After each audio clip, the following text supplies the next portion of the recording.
Class 7 Bihar board गणित की पुस्तक है। एक्सरसाइज 12.3 को कंप्लीट करेंगे इस वीडियो में। हमें इसमें टोटल 7 सवाल हल करने हैं।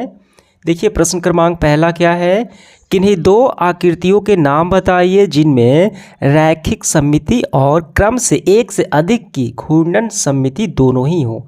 देखिए ये सवाल जो है इसको हल करने से पूर्व हम ये समझेंगे कि रैखिक सममिति और घूर्णन सममिति होता क्या है।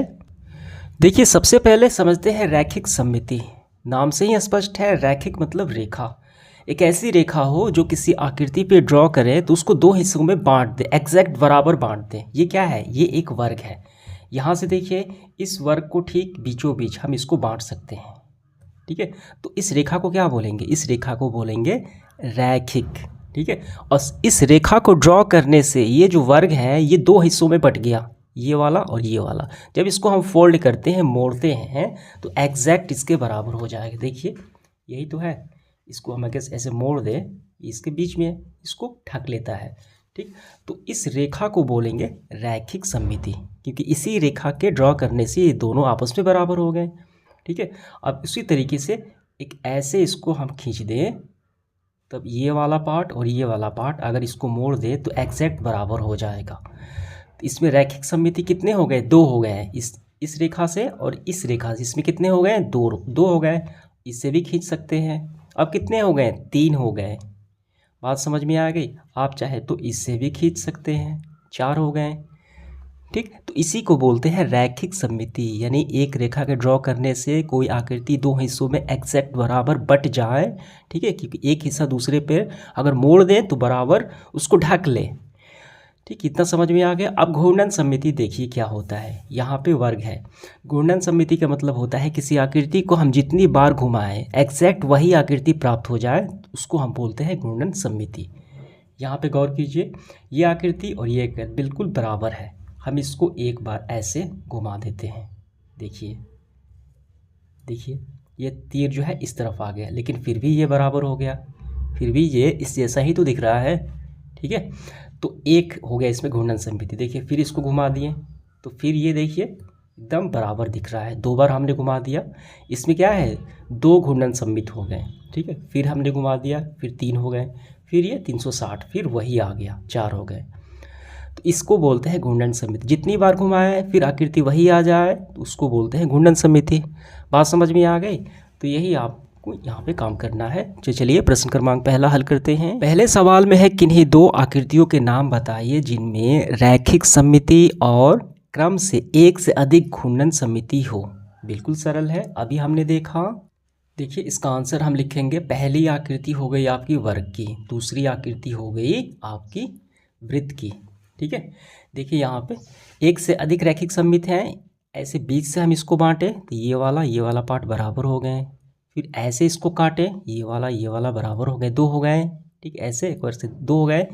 फिर इसके देखिए विकर्णों को अगर इसमें बीच से काटें तो ये वाला पार्ट आपस में बराबर, ठीक। फिर इस विकर्ण से काटें, ये वाला पार्ट आपस में बराबर हो गए, ठीक है। एक से अधिक है, इसमें एक से अधिक रैखिक सममित हो गए और घूर्णन सममित भी हो जाएगा। अभी हमने दिखाया, देखिए हमने इसको एक बार घुमा दिया, फिर ये देखिए तीनों 1 2 3 ऊपर 1 2 3 3 लाइन ऊपर है तो 3 लाइन यहाँ पर भी है, एकदम बराबर हो गए।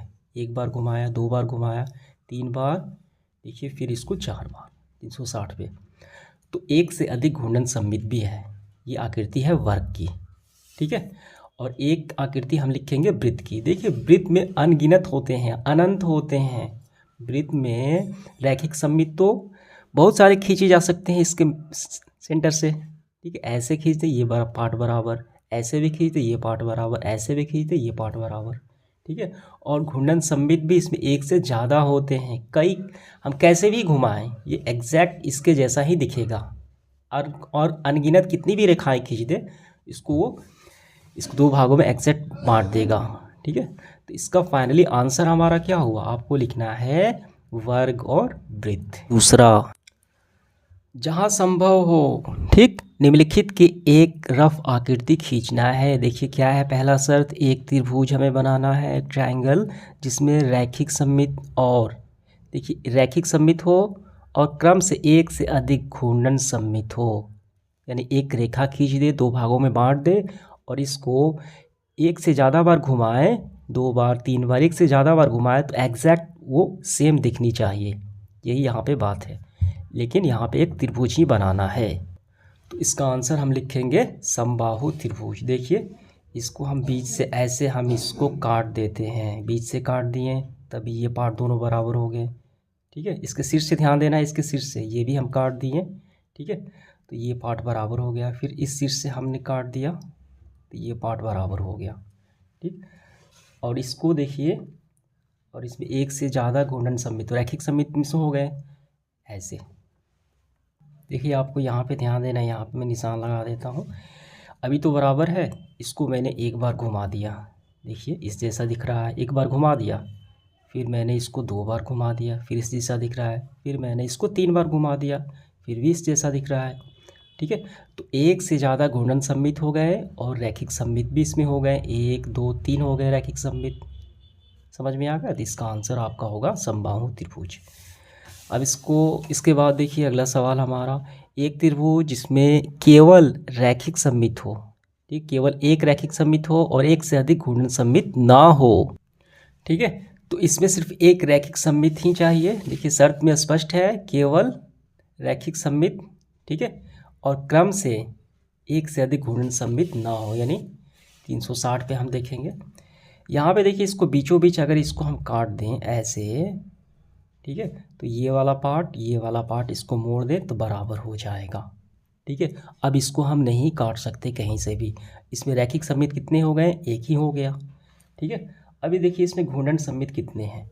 घूर्णन सममित हैं, इसको मैंने एक बार घुमा दिया फिर भी इस जैसा नहीं दिख रहा है, 2 बार घुमा दिया फिर भी नहीं दिख रहा है, 3 बार घुमा दिया फिर भी नहीं दिख रहा है, 360 पे फिर मैंने घुमा दिया तो फिर एग्जैक्ट दिख रहा है। इसका मतलब एक ही तो हो गया 360 अंश पे। ठीक है, तो स्पष्ट कहा गया है एक से अधिक घूर्णन सममित न हो, यानी एक हो। तो इसका आंसर हमारा क्या होगा? समद्विबाहु त्रिभुज इसका आंसर हमारा हो जाएगा। समझ में आ गया? इसके बाद देखिए तीसरा, एक चतुर्भुज जिसमें क्रम एक से अधिक घूर्णन सममित हो, एक से अधिक बार घुमाने पर वो आकृति बिल्कुल सेम दिखाई दे, एक से अधिक हो, परंतु रैखिक सममित हो ही नहीं। ध्यान देना है, रैखिक सममित हो ही नहीं। ये आकृति बनेगी समांतर चतुर्भुज की। देखिए इसमें रैखिक सममित है ही नहीं। अगर इससे हम इसको बीच से काटें तो ये वाला पार्ट नहीं ढक पाएंगे, ऐसे भी काटे तो ये वाला पार्ट नहीं ढकेंगे, ऐसे भी काटे तो ये पार्ट नहीं ढक पाएंगे। इसमें रैखिक सममित होता ही नहीं है, लेकिन घूर्णन सममित है। देखिए ये अभी एग्जैक्ट बराबर दिख रहा है। देखिए यहाँ पे मैं निशान लगा देता हूँ, यहाँ पे एक निशान हो गया। अभी ये इस जैसा दिख रहा है, एक बार मैंने इसको घुमा दिया ऐसे, अभी नहीं दिखा। देखिए फिर मैंने इसको ऐसे घुमा दिया 180 अंश पे, तो एग्जैक्ट बराबर दिख रहा है, एक हो गया।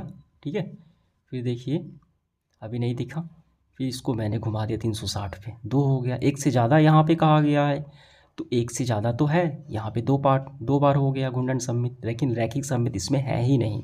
हम कहीं से भी इसको काटें, ऐसे भी देखिए काटें, ठीक है, तो ये वाला पार्ट मोड़े तो ये नहीं इसको ढक पाएगा, ऐसे भी काटे तो ये नहीं ढक पाएगा, ऐसे भी काटे ये वाला बड़ा हो जाएगा, नहीं ढक पाएगा। देखिए इसको यहाँ पे देखिए कहाँ ढक रहा है, नहीं ढक पा रहा है। ठीक है, ऐसे भी देखिए इसको नहीं ढक पा रहा है, इसमें रैखिक सममित होता ही नहीं है। समझ में आ गया? इसका आंसर होगा समांतर चतुर्भुज। तो इसका आंसर आपको लिखना है समांतर चतुर्भुज। इसके बाद अगला सवाल देखिए चौथा, एक चतुर्भुज जिसमें केवल रैखिक सममित हो, ठीक है, केवल एक रैखिक सममित हो और क्रम से अधिक घूर्णन सममित ना हो। अब की बार रैखिक सममित हो लेकिन घूर्णन सममित हो ही नहीं, तो ये होगी पतंग की आकृति। देखिए पतंग की आकृति को बीच से अगर हम इसको खींचें तो 2 हिस्सों में ये पार्ट और ये पार्ट बट जाएगा। इसको हम मोड़ दें, फोल्ड कर दें, इसको क्या करेगा? ढक लेगा, ओवरलैप कर लेगा। लेकिन हम इसको कितनी बार घुमाएं, लेकिन इस शेप में नहीं आ पाएगा, सिर्फ एक ही होगा। ठीक है, देखिए ये अभी यहाँ पे ये अभी इस जैसा दिख रहा है। ठीक, हमने इसको ऐसे घुमा दिया, क्या ये सेम दिख रहा है? नहीं। फिर हमने इसको घुमा दिया, क्या ये सेम दिख रहा है? नहीं। देखिए लंबा पार्ट जो है, इसका लंबा पार्ट ऊपर है, इसका नीचे है। फिर इस देखिए ऐसे घुमा दिया, फिर भी नहीं दिख रहा है। फिर इसको 360 पे घुमा दिया, तब दिख रहा है। इसमें सिर्फ एक ही है। ठीक है, घूर्णन सममित है ही नहीं। इसमें एक है, लेकिन इसमें रैखिक सममित एक है, यानी एक से ज़्यादा ना हो, सिर्फ एक है 360 पे। ये आपको पूरा समझ में आ गया होगा। इसके बाद देखिए इसका तीसरा सवाल। इसके बाद तीसरा सवाल, यदि किसी आकृति की दो या दो से अधिक सममित रेखाएं हो तो आवश्यक है कि उसमें एक से अधिक घूर्णन सममित होगी। बिल्कुल सही बात है, होगी। ठीक है, तो वो आकृति बनेगी वो वर्ग की। देखिए, हाँ, इसका आंसर पहले आप लिखिए। हाँ, किसी आकृति के दो या दो से अधिक सममित रेखाएं हो। देखिए कितनी है, इसमें दो है, एक पहली और ये एक दूसरी, दो रेखाएं हैं। ठीक है, तो अगर दो रेखाएं हैं, इसको हम 4 बार घुमा दें तो बिल्कुल एग्जैक्ट इस जैसा दिखेगा। ठीक है, तो आवश्यक है कि यह क्रम से एक से अधिक घूर्णन सममित, यहाँ पे 4 बार हो गई, क्योंकि प्रत्येक सममित रेखाएं केंद्र से यहाँ से, ठीक है, चारों ओर सममित रेखा केंद्र के चारों ओर घूर्णन सममित बनाती है, जैसे कि वर्ग हो गया। जैसे यहाँ पे देखिए अभी बराबर है, ठीक है, इस जैसा दिख रहा है। मैंने इसको एक बार घुमा दिया, फिर भी दिख रहा है। ठीक है, फिर मैं 2 बार घुमा दिया, फिर भी दिख रहा है। ऐसे इसको 4 बार घुमाया, यानी 360 बार। ठीक है, एक का कोण 90 अंश का होगा, तो वो हो जाएगी। ठीक है, दो सममित रेखाएं हैं तो 4 बार घूर्णन हो सकता है। ये बिल्कुल सही है, ये आपका आंसर हो गया। इसके बाद देखिए चौथा सवाल, रिक्त स्थानों को भरिए। ठीक है, घूर्णन का केंद्र वर्ग का, देखिए पहले आपको ध्यान देना है वर्ग का, फिर घूर्णन की सममिति क्रम, घूर्णन का कोण। तो वर्ग में यहाँ पे जो वर्ग की आकृति आप देख पा रहे हैं, ठीक, घूर्णन का केंद्र कौन सा है, ये सेंटर है। यहाँ पे दो रेखाएं, जब यहाँ पे सममित रेखाएं एक दूसरे को प्रतिच्छेद करेगी, तो यहाँ पे लिखना है आपको केंद्र का प्रतिच्छेद बिंदु। क्या लिखना है, केंद्र का प्रतिच्छेद बिंदु। घूर्णन सममित का क्रम, यहाँ पे घूर्णन सममित का क्रम कितनी बार है, 4 बार है। ठीक है, 4 बार हो गया। ठीक, एक बार घुमाते हैं तो फिर भी दिखता है वैसा ही, 2 बार, 3 बार, 4 बार। ठीक, 4 बार घुमाए तो एग्जैक्ट एकदम सेम दिखेगा, तो यहाँ पे 4 लिखेंगे। घूर्णन का कोण देखिए, एक बार जो घूमता है वो 90 अंश का बनता है यहाँ पे, तो 9 चौके 36 यानी 360। तो एक बताना है कोण कितना बना, 90 अंश का बना। 4 बार घुमाए तो 360 हो गया। आयत में वही हो गया, प्रतिच्छेद बिंदु केंद्र का, घूर्णन सममित। देखिए आयत, ये आकृति इस तरीके से होती है। ठीक है, तो इसमें घूर्णन सममित 2 बार होता है। ठीक, 2 बार ही होता है। और कोण कितने बार, 180 पे बनता है। ठीक है, देखिए ये वाला, हम इसको एक बार घुमाएं तो ऐसे हो जाएगा, फिर एक बार घुमाएं फिर ऐसे हो जाएगा, यानी 180 पे हो जाएगा ऐसे, एक 360 पे। ठीक है, तो एक बनता है 100।